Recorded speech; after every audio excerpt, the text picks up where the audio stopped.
Good evening दोस्तों, मैं करण कौशिक आज आपके सामने हमारी हरियाणा करंट अफेयर्स की सीरीज की नेक्स्ट क्लास लेके आपके सामने आए हैं।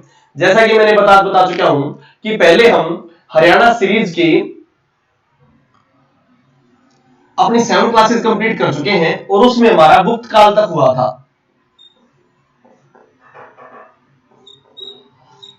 गुप्त काल के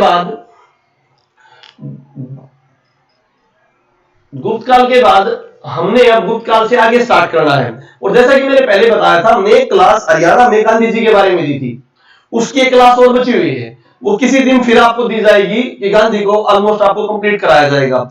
उससे पहले मैं जानना चाहता हूं, आवाज बिल्कुल क्लियर है? एक बार साउंड की बताइए बच्चों, बिल्कुल क्लियर है साउंड? आज मैं क्लास स्टार्ट करने से पहले कुछ बातें करना चाहूंगा आपसे, वो बहुत ही ज्यादा इंपॉर्टेंट बातें। पहली बात तो ये, इस क्लास को आप क्लासरूम की क्लास समझें, साथ में अपनी कॉपी पेन लेके बैठें। देखो बेटा, कॉपी पेन लेके अगर बैठोगे तभी हम आपको चित्र करा पाएंगे। कोई लेटते हुए पढ़ रहा है, कोई कुछ पढ़ रहा है, कोई कुछ कमेंट कर रहा है, कोई कुछ कमेंट कर रहा है, मैं बीच में कोई भी कमेंट नहीं लूंगा। लास्ट के 5 और 10 मिनट्स आपके कमेंट सेक्शन के लिए रखे जाएंगे।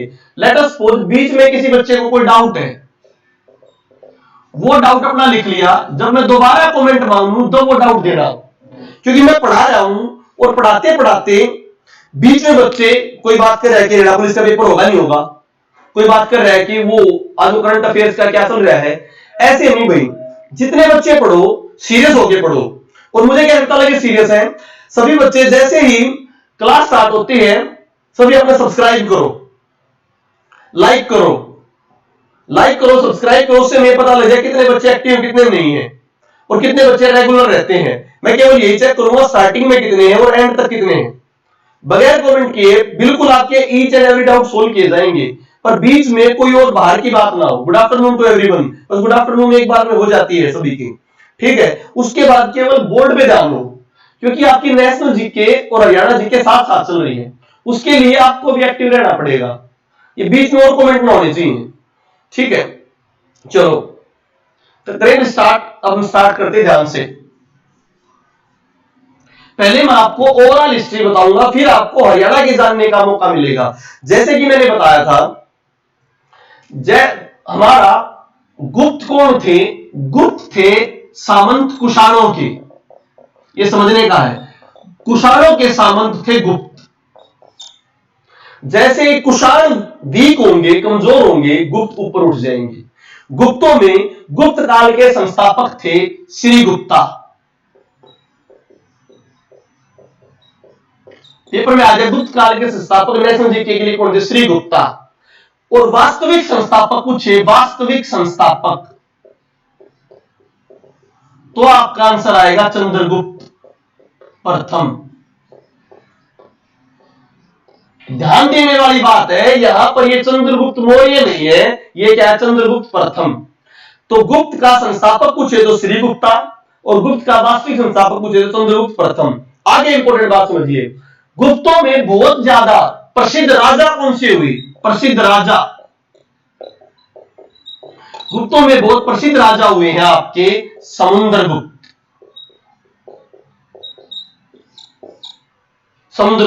गुप्तों में सबसे प्रसिद्ध राजा समुद्रगुप्त। समुद्रगुप्त को भारत का नेपोलियन भी कहते हैं,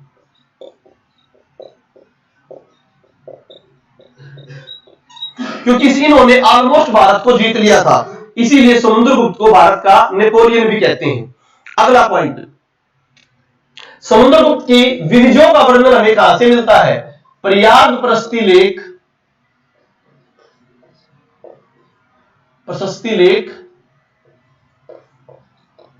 अभिलेख इलाहाबाद। प्रयाग प्रशस्ति लेख इलाहाबाद से हमें समुद्रगुप्त की विजयों का वर्णन मिलता है। बहुत इंपॉर्टेंट पॉइंट है, ये सारे पॉइंट बहुत इंपॉर्टेंट है। वो केवल मैं नेशनल जीके के वो पॉइंट बताऊंगा आपको, स्टोरी सारी सुना दूंगा, जिससे कोई भी आप पढ़ोगे तो आपको इजीली पता लग जाएगा। इंपॉर्टेंट जो पॉइंट होंगे नेशनल जीके के, वेरी वेरी इंपॉर्टेंट, वो आपको साथ ही साथ में बता दूंगा। अगली बात हम करें, चंद्रगुप्त द्वितीय एक राजा हुए हैं चंद्रगुप्त द्वितीय। चंद्रगुप्त द्वितीय जो राजा हुए हैं, इन राजा के समय फाहियान भारत आया था। चीनी यात्री फाहियान भारत आया था।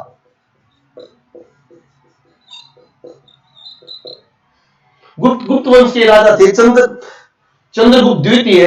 उनके समय कौन भारतीय आया था? पर फाहियान नामक चीनी यात्री भारत आया था। फाहियान की जो पुस्तक है वो है फा के की।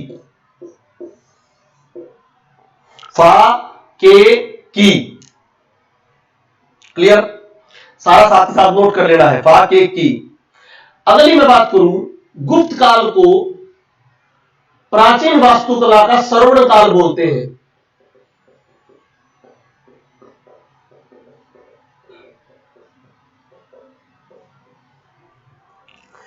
प्राचीन वास्तुकला का स्वर्ण काल बोलते हैं गुप्त काल को। अगला इंपॉर्टेंट पॉइंट बोलूं, गुप्त काल को मंदिरों का काल भी बोलते हैं।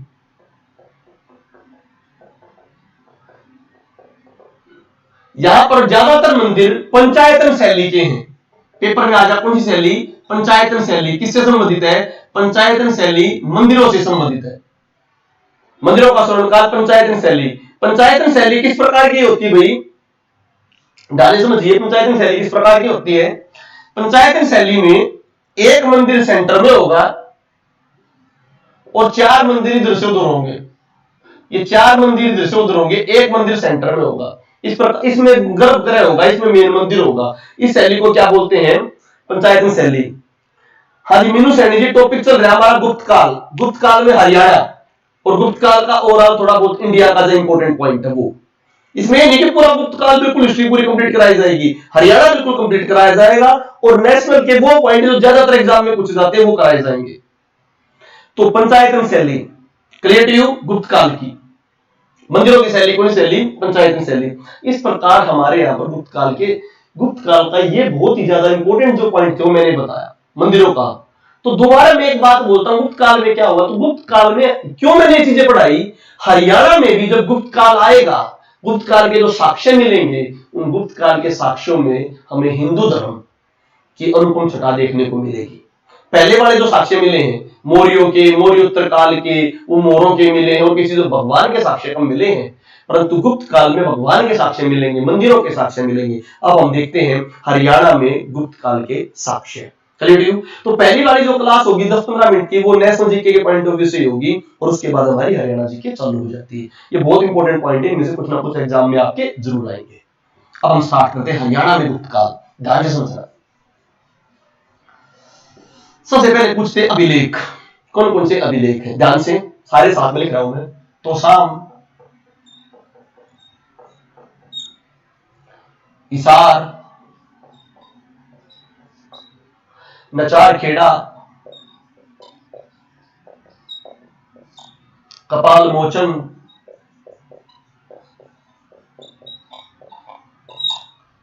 क्लियर? आगे देखिए लाओस, पिंजोर, मोहनबाड़ी,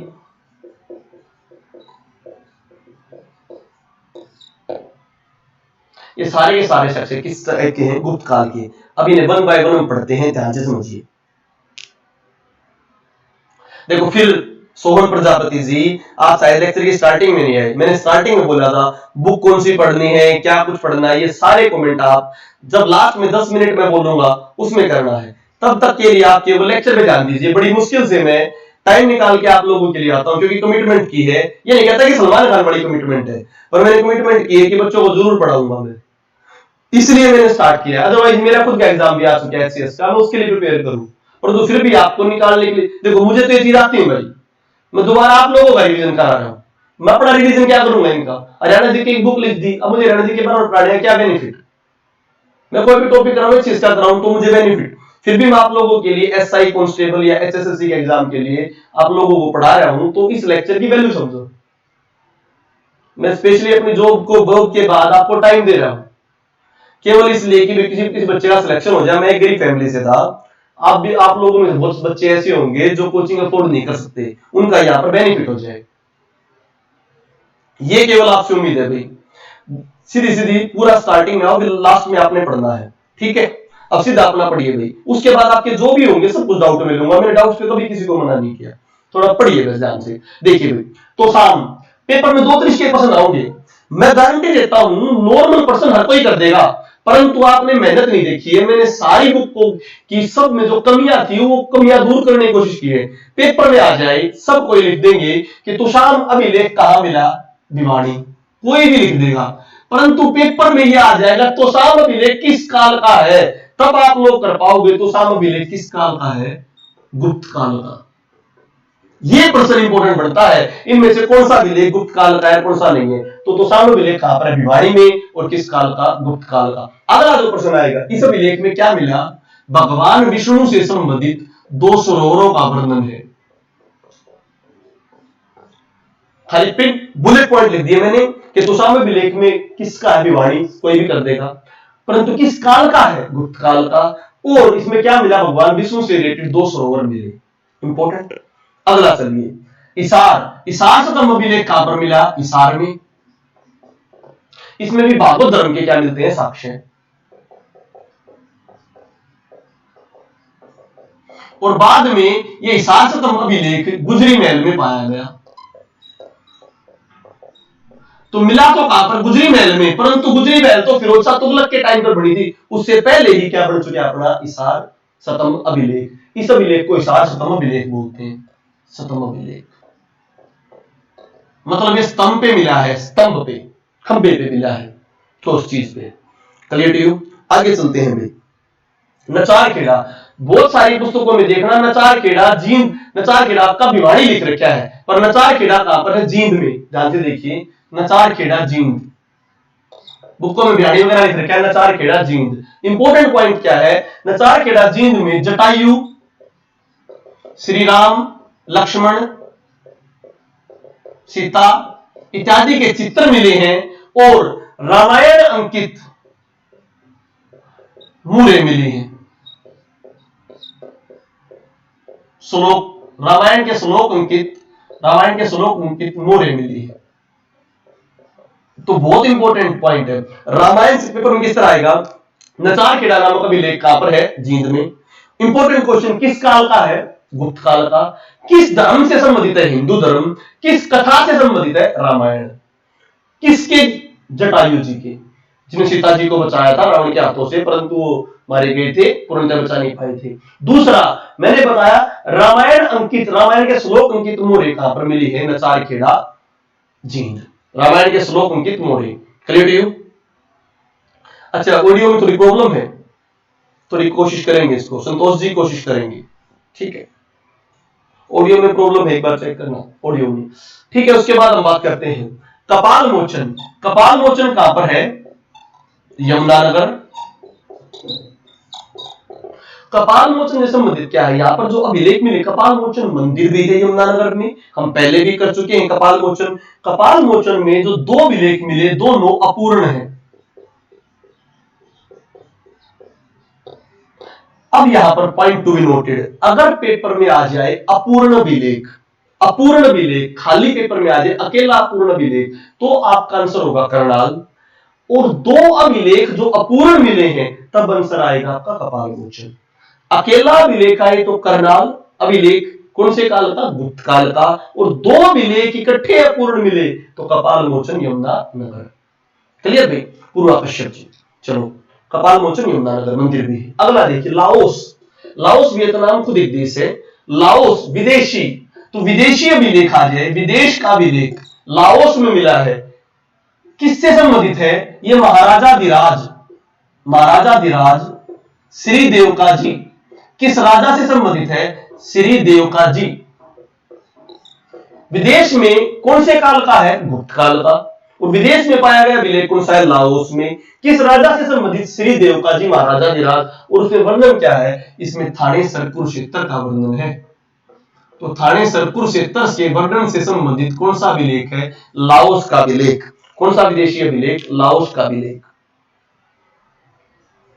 अभिलेख 2 आ जाए, जैसा मैंने बताया 2 अपूर्ण अभिलेख आ जाए तो आंसर आएगा कपाल मोचन यमुनानगर। 1 अपूर्ण अभिलेख आ जाए तो आंसर आएगा करनाल। क्लियर। आगे देखिए भैया, हम बात करते पिंजौर। पिंजौर अभिलेख में ये कहां पर है? पंचकुला में। किस काल का है? गुप्त काल का। ये क्लासिफिकेशन आपको कहीं नहीं मिलेगी। मैंने स्पेसिफिकली अभिलेखों का बार बार उनका इंडिविजुअल जाके पता लगाया कौन सा किस काल का है। देखो विक्रम शोराम जी, फिर आपको कर रहे हो, हाँ कपाल मोचन और गोपाल मोचन में नहीं, गोपाल मोचन नहीं, ये कपाल मोचन है, गोपाल मोचन नहीं है। सोन प्रजापति जी कपाल मोचन है। हाँ विक्रम शोराम जी, मैंने बताया था जो भी आपके इससे रिलेटेड कोई भी क्वेश्चन हो वो लास्ट के 10 मिनट में कीजिए, और मुझे एक्टिवनेस पता लग जाए बच्चों। ये नहीं कि मैं चैनल के लिए बोल रहा हूं, सभी सब्सक्राइब करो ताकि मुझे पता लगे कितने बच्चे एक्टिव है कितने नहीं है। सब्सक्राइब करो भाई, मैं 2 मिनट के लिए वेट कर रहा हूं। जितने बच्चे एक्टिव हैं सभी सब्सक्राइब करो, लाइक करो। समझ में नहीं आया डिसलाइक करो, पता तो लगे टोटल कितने हैं। ठीक है, सभी ने कर लिया अभी सब्सक्राइब, और लाइक डिसलाइक करो।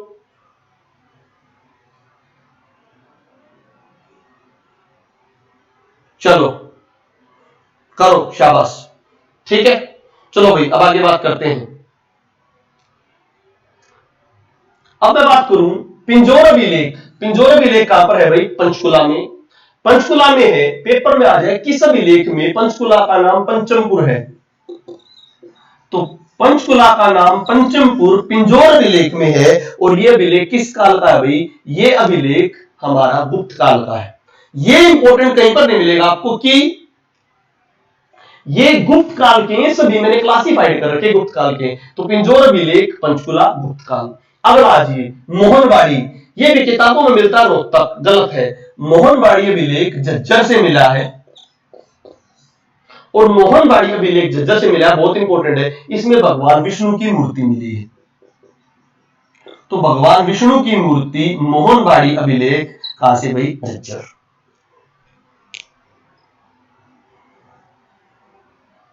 चलो ठीक है भाई, अब हम बात करते हैं भाई, ध्यान से समझना, दोबारा करें तो शाम अभिलेख भिवानी में किससे संबंधित? भगवान विष्णु के क्या मिले? 2 सरोवर।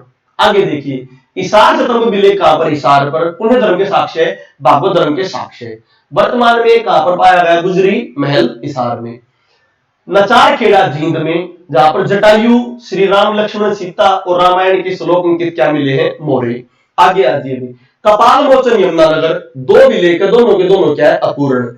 एक अभिलेख अपूर्ण हो तो करनाल मौर्य काल का, 2 अभिलेख अपूर्ण हो तो कपाल मोचन यमुनानगर गुप्त काल का। अगला लाओस अभिलेख, विदेशों का अभिलेख कौन से काल का मिला है? गुप्त काल का। किस राजा से संबंधित? श्री देवका जी से। उन्होंने किसका वर्णन किया है? थानेसर कुरुक्षेत्र का। अगला बोले हम पिंजौर अभिलेख। पिंजौर अभिलेख कहां से मिला है? पंचकुला से। पिंजौर अभिलेख पंचकुला से, और इस अभिलेख में किसका वर्णन है? पंचमपुर। पंचकुला को क्या कहा गया? पंचमपुर। पिंजौर अभिलेख। मोहनबाड़ी अभिलेख ये कहां से मिला है? झज्जर से। रोहतक बुकों में गलत है, ये झज्जर से, और झज्जर में इसका कहां पर भी? भगवान विष्णु के साक्ष्य मिले हैं। क्लियर? झज्जर में, खाली झज्जर से। ठीक है, अब मैं बात करता हूं, ये हमारे क्या थे? गुप्त काल के अभिलेख। अब मैं गुप्त काल के अभिलेखों को रब करता हूं। अब हम गुप्त काल की अन्य साक्ष्य पढ़ेंगे। गुप्त काल में अन्य क्या साक्ष्य मिले, ध्यान से समझना। गुप्त काल के अन्य साक्ष्यों में हमें मिले हैं समुद्रगुप्त के सिक्के। जो भारत के नेपोलियन है समुद्रगुप्त, बहुत बड़े जो सम्राट हुए गुप्त काल के, समुद्रगुप्त, समुद्रगुप्त के सिक्के ये हमें मिले हैं मिथ्याथल व जगाधरी। जगाधरी यमुनानगर व मिथ्याथल भिवानी। मिथ्याथल भिवानी व जगाधरी यमुनानगर, यहां से में क्या मिले हैं? समुद्रगुप्त के सिक्के। Clear to you? आगे देखिए भाई, अब आवाज आ रही होगी, आगे देखिए ध्यान से। अब हम बात करें सूर्य देव की मूर्ति।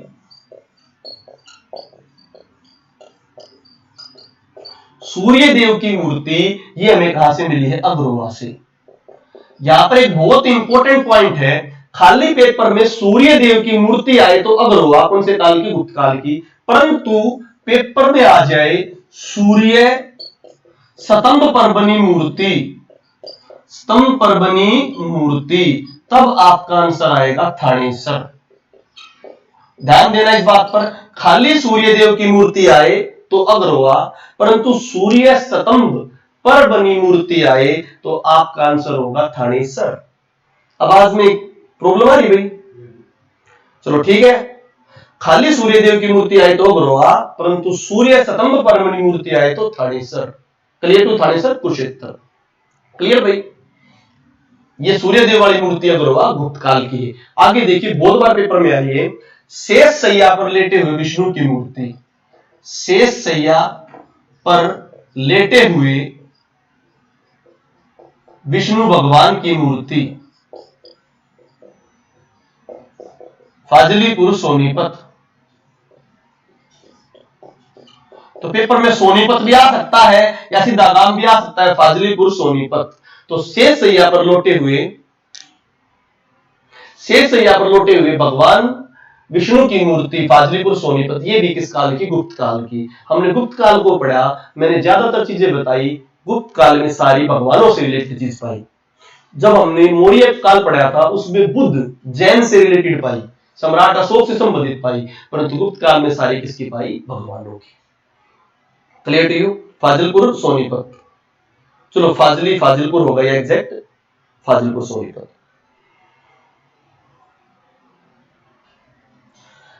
कृष्ण जी लुथासा जी, अभी तो बताया था मैंने, सारी बुक बता देंगे, पर पूरा लेक्चर होने के बाद, लेक्चर के बीच में मत पूछा करो कुछ भाई, ठीक है? अब मोनिका जी ने पूछा चंद्रगुप्त किसने बनवाया था, ये बाद में वास्तुकला में पढ़ाएंगे आपको चंद्रगुप्त जी, ठीक है? चंद्रगुप्त कुरुक्षेत्र सब कुछ पढ़ाएंगे। पहले लेक्चर में लेक्चर का मजा लिया करो। जब पढ़ाई में मजा आने लग जाएगा ना, तो बीच में कमेंट पे सीधा ध्यान नहीं जाएगा, कोई चीज नहीं समझ में आएगी तो भी कमेंट पे ध्यान जाएगा। उस पढ़ाई को एंजॉय करो। एक बार आपको ये सिस्टम समझ में आने लगा ना, तो आपका सिलेक्शन डेफिनेटली हो जाएगा। जिस तरह से आपको हिस्ट्री को बिल्कुल इकट्ठा करके पढ़ो, क्या से क्या हो जाएगा, ठीक है? चले अब आगे। तो ये हमारा गुप्त काल हुआ भाई। अब फिर वही हमारी स्ट्रेटेजी रहेगी, गुप्त काल हमने रिवाइज कर लिया, गुप्तों के बाद अगला कौन सा काल आएगा? पहले हम नेशनल हिस्ट्री को जाने, तभी हमें हरियाणा हिस्ट्री पता लगेगी। देखो भाई, गुप्त काल, भाई गुप्तों के शासक कमजोर हुए, तो जिस प्रकार गुप्त कुषाणों के सामंत थे, कुषाणों के क्या थे? सामंत। मैंने पहले पढ़ाया था, सामंत बोलते बड़े बड़े जागीरदारों को। इसी प्रकार गुप्तों के जो सामंत थे वो थे प्रभाकर वर्धन वंश। वर्धन वंश में गुप्तों के सामंत थे पुष्यभूति।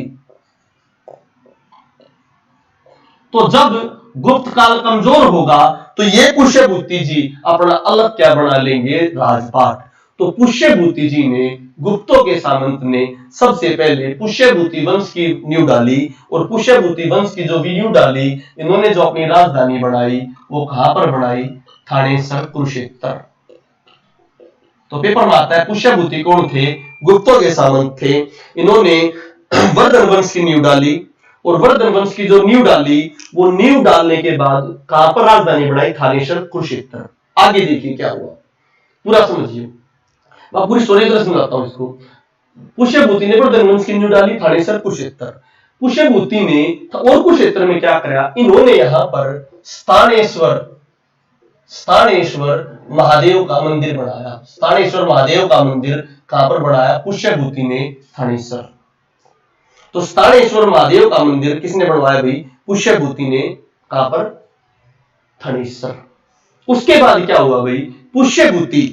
पुष्यभूति जो है, इनके जो पुत्र हुए प्रभाकर वर्धन, वो गद्दी पर बैठे प्रभाकर वर्धन, जो इस वंश के वास्तविक संस्थापक के तौर पर जाने जाते हैं।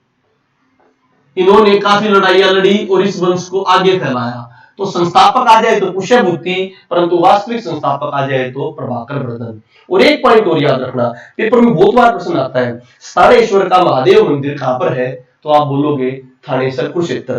किसने बनवाया? पुष्यभूति जी ने। परंतु एक प्रश्न और आता है, इस थानेश्वर का मंदिर का पुनर्निर्माण, दोबारा निर्माण किसने कराया? तब आंसर आएगा सदाशिवराव भाऊ, मराठा सरदार सदाशिवराव भाऊ। ठीक है भाई। मराठा सरदार सदाशिवराव भाऊ। तो दोबारा करते हैं।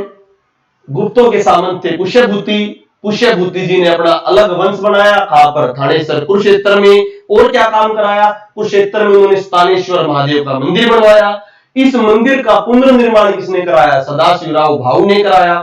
फिर पुष्यभूति जी का जो पुत्र था, पुष्यभूति के जो पुत्र थे, वो पुत्र कौन थे, प्रभाकर वर्धन। फिर क्या हुआ, 605 ईस्वी में प्रभाकर वर्धन की मृत्यु हुई। इंपॉर्टेंट पॉइंट है, प्रभाकर वर्धन की मृत्यु को हुई 605 ईस्वी में। फिर क्या हुआ भाई, अब मैं बात करता हूं, जब इनकी मृत्यु हुई, सदाशिवराव मराठा सरदार थे, ठीक है। वो मराठा सरदार के टाइम पे आपको बता दिया जाएगा 1781 के राउंड, ठीक है। अभी सॉरी 1758 के राउंड आपको बता दिया जाएगा, ठीक है। तो मराठी यहां पर भारत में आएंगे। आगे देखो, 605 के बाद, 605 में प्रभाकर वर्धन की मृत्यु हुई। इनके दो पुत्र थे, राज्यवर्धन और हर्षवर्धन। हर्षवर्धन बच्चे थे, तो राज्यवर्धन को क्या बनाया गया, सम्राट। जो राज्यवर्धन को सम्राट बनाया गया, ध्यान से समझिए, इनके दो पुत्र थे और एक पुत्री थी। पुत्री का नाम था राज्यश्री। राज्यवर्धन को 605 ईस्वी में सम्राट बनाया गया। और जो ये राज्यश्री थी, जो इनकी राज्यश्री इनकी बहन थी, इसकी मैरिज ग्रह वर्मा के साथ हुई। ग्रह वर्मा क्या थे, ये कन्नौज के राजा थे। कन्नौज के राजा ग्रह वर्मा से इनकी क्या हुई, शादी हुई। प्रॉब्लम क्या हुई, जो ग्रह वर्मा थे, इनके साथ मालवा के राजा देवगुप्त और बंगाल के राजा शशांक,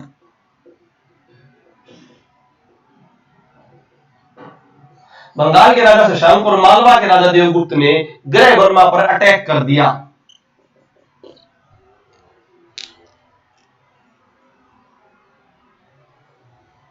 ठीक है भाई, ध्यान से समझिए। प्रभाकर वर्धन के भाई आदित्यवर्धन जी, 605 ईस्वी में मैंने बताया उनकी मृत्यु होगी प्रभाकर वर्धन जी की। तो उनके बड़े बेटे को राजपाट मिला राज्यवर्धन को। उनकी एक बहन थी राज्यश्री, जिनकी मैरिज किसके साथ हुई थी, ग्रह वर्मा। ग्रह वर्मा कहा के थे कन्नौज के राजा। मैंने कभी भी और राजाओं का नाम नहीं पढ़ाया, ना गुप्त में ना मौर्य में। हरियाणा में हर्षवर्धन का पढ़ाने का क्यों इंपॉर्टेंट है, क्योंकि हरियाणा में एकमात्र सम्राट हुए हैं हर्षवर्धन जी। ध्यान समझिए, ग्रह वर्मा की मैरिज हुई कन्नौज के राजा के साथ। कन्नौज के राजा ग्रह वर्मा थी, उनकी मैरिज हुई राज्यश्री के साथ। इस ग्रह वर्मा के ऊपर, कन्नौज के ऊपर आक्रमण करा मालवा के राजा देवगुप्त ने और बंगाल के राजा शशांक ने। अटैक किया भाई। अटैक करते ही ग्रह वर्मा को मार दिया। तो प्रभाकर राज्यवर्धन के बहनोई को मार दिया। राज्यवर्धन अपनी बहन के राज्य को बचाने के लिए कन्नौज गया। जब वो कन्नौज गया तो राज्यवर्धन को भी मार दिया।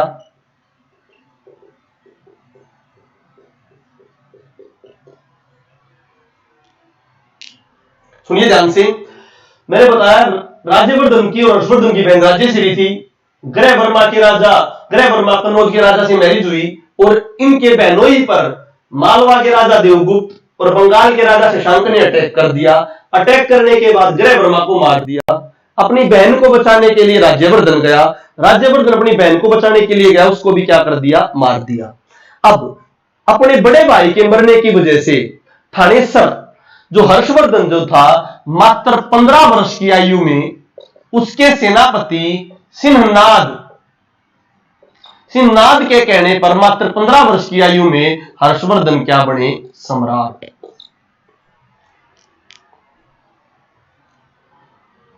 हर्षवर्धन क्या बने भाई, सम्राट। जब हर्षवर्धन सम्राट बने तो ये फिर दोबारा अपनी बहन को बचाने के लिए गए। अपनी बहन को जब बचाने के लिए गए तो इन्होंने मालवा के राजा देवगुप्त को मार दिया। इनके सेनापति ने, और बंगाल के राजा शशांक भाग गया।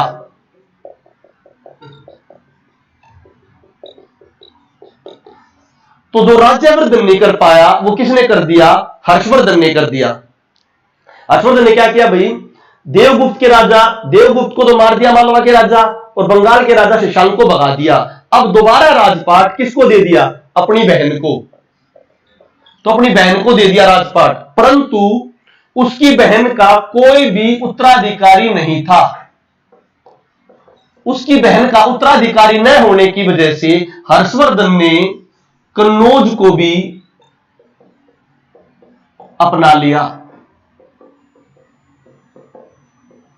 अब देखिए, कन्नौज यूपी में, थानेसर हरियाणा में। बंगाल का राजा शशांक हार गया था। अगर वो अपनी राजधानी को कन्नौज नहीं बनाएगा तो बार बार बंगाल का राजा शशांक उस पर क्या करता रहेगा? अटैक। इसीलिए उत्तराधिकारी न होने की वजह से जब कन्नौज को अपनाया तो हर्षवर्धन ने कन्नौज को अपनी क्या बना ली? राजधानी।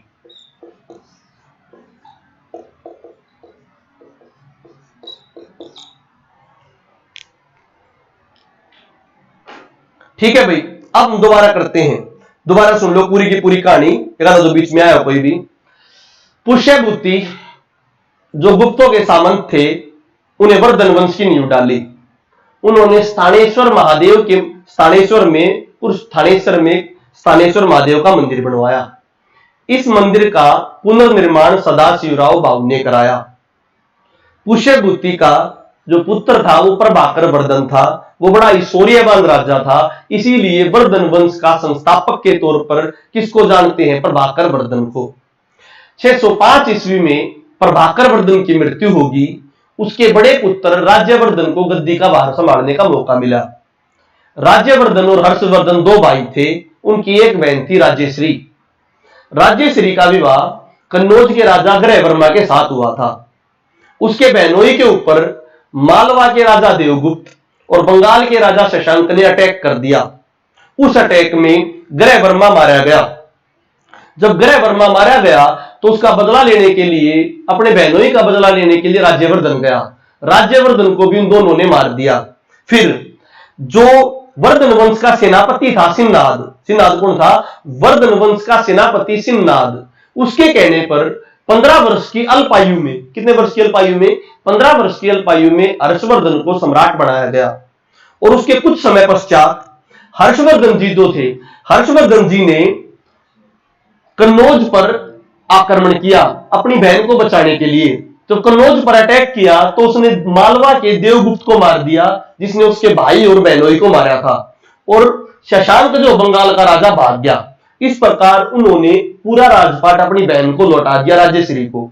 परंतु उनके बीच उनका कोई उत्तराधिकारी न होने की वजह से कुछ समय पश्चात कन्नौज को भी हर्षवर्धन ने अपने राज्य में मिला लिया। क्योंकि कन्नौज काफी दूर था, बंगाल का राजा शशांक बार बार अटैक कर रहा था, इसीलिए हर्षवर्धन ने अपनी दूसरी राजधानी क्या बना ली? कन्नौज। समय काल में अंतर था भाई, थानेसर तो बहुत पहले से थी, कन्नौज उसने बाद में बनाई थी। Clear to you? कन्नौज उसने बाद में बनाई थी राजधानी। अब हम चले भी आगे। ये हमारा पूरा का पूरा किसका सिस्टम था? हर्षवर्धन का। आगे देखिए,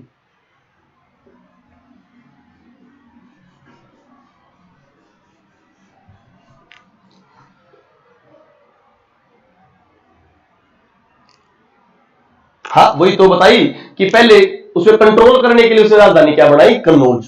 आगे देखिए भाई, अब हम बात करते हैं भाई, जैसे सिन्नाद वगैरह के बारे में बताया मैंने, प्रभाकर वर्धन के बारे में बताया। 633 ईस्वी में फिर साम्राज्य विस्तार करने के लिए हर्षवर्धन ने गुजरात व वल्लभश्री पर आक्रमण किया। उस समय रियासत होती थी साम्राज्य विस्तार के लिए, क्योंकि देखो ये थानेसर है कुरुक्षेत्र, यहां से कन्नौज, तो लगभग लगभग पूरे उत्तरी भारत पर किसका किसका राज्य था? हर्षवर्धन का। तो उसने नीचे गुजरात में वल्लभश्री पर आक्रमण किया 633 ईस्वी में। वहां पर वल्लभश्री के राजा थे ध्रुवसेन। ध्रुवसेन को हर्षवर्धन ने हराया, परंतु वह एक वीर था, इसीलिए इन फ्यूचर में उसके साथ लड़ाई ना हो, तो ध्रुवसेन के साथ अपनी पुत्री का विवाह कर दिया। तो बहुत इंपॉर्टेंट प्रश्न आता है कि भाई 633 ईस्वी में किसकी जगह पर आक्रमण किए? गुजरात में वल्लभश्री पर आक्रमण किए। और वल्लभश्री का राजा कौन था? ध्रुवसेन। उसको पहले हराया, परंतु उसकी वीरता को देखते हुए ध्रुव अपनी पुत्री का विवाह किसके साथ कर दिया? ध्रुवसेन के साथ कर दिया।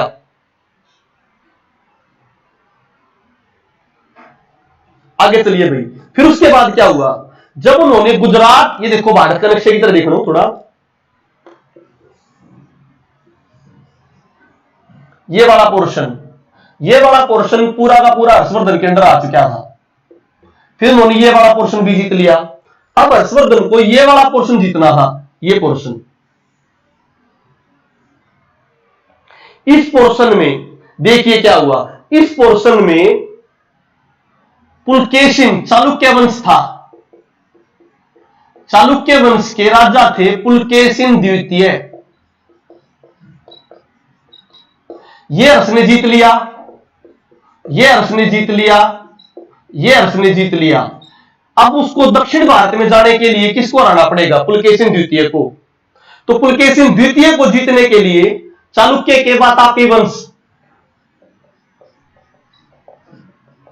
दो वंश हुए भाई चालुक्य में, वातापी, बादामी और वातापी दो अलग अलग है, वातापी वंश।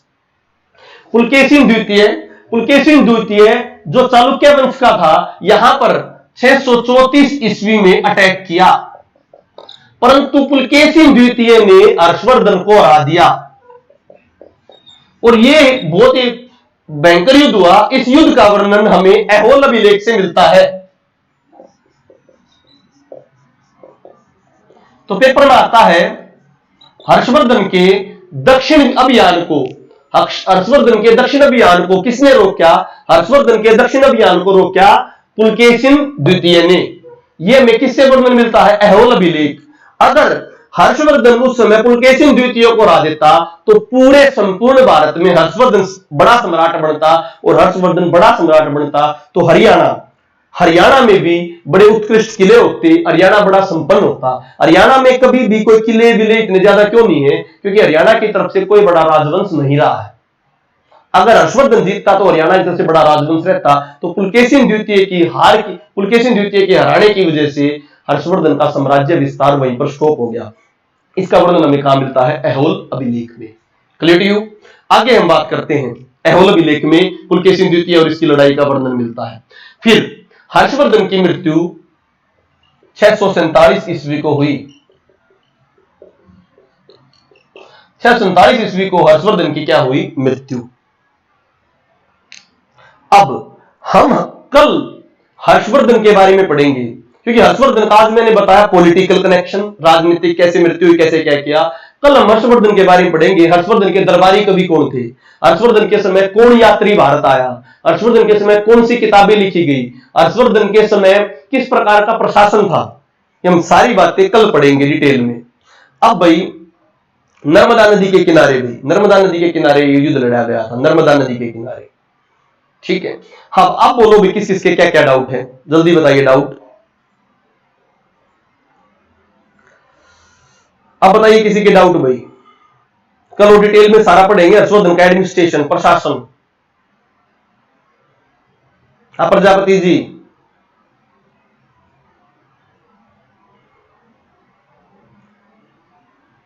तुंगभद्रा बहुत नीचे है भाई, उनमें दो नदियों का वर्णन मिलता है, तुंगभद्रा और नर्मदा, पर नर्मदा नदी के किनारे। ये अहिंसांग यात्री आए थे, मैंने कल बताया था कि प्रशासन में पढ़ेंगे अहिंसांग कब आया, कल का सारा पढ़ेंगे भाई। और बताइए भाई, और किसी का कोई डाउट हो? ऐहोल, एहोक्स नहीं, ऋतु का लैंड जी, ऐहोल। हाँ, किस चीज की बुक पूछनी है आपको सोन प्रजापति जी? जैसे ही उसका नोटिस वो थोड़ा एक बार अपलोड हो जाएगा ना एचसीएस का, वो अपलोड नहीं हो रहा है, एचसीएस का अपलोड होते एक स्पेशल क्लास बनाएंगे एचसीएस की वीडियो से रिलेटेड, एचसीएस की बुक से रिलेटेड। उसमें एचसीएस बिल्कुल सेपरेट होगा, एक एचसीएस में बिल्कुल फास्टली हरियाणा जीके होगी और सेपरेटली उसमें अलग चीज इस तरीके से पढ़ाया जाएगा, कोई भी जो क्लासेस होंगी। ऐहोल अभिलेख कहां पर है? मध्य प्रदेश।